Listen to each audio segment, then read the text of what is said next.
I picked this up recently because I've been doing a lot of maintenance on bicycles, and I've got a bunch of Allen keys laying around, but they're not organized, and I'm constantly having to grab and figure out which one's the one that I need rather than just grabbing the right size right off. So this is a 31-piece Hex Key Allen key set. Check this out. Metric over here from 10 millimeters all the way down to 0.07 millimeters. And on this side, 3/8 of an inch all the way down to 7/250ths. 7/250ths. I didn't know I would need something that small, but apparently I might.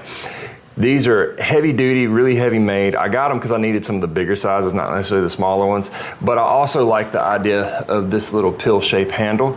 So I can take my Allen key out and I can find the appropriate size to put it in here to give me a little bit more leverage on it. And then also I can find the appropriate size. Let's find the right one.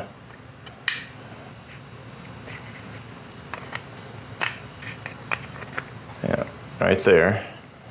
And now I can have a handle to turn it like so. I'm finding that to be really handy on doing a lot of different things because I have a better grip on my Allen wrench now. So check that out. Yep. So if you're looking for a good set of Allen wrenches, I like this one. I'm really happy with this product and the results I'm getting from it.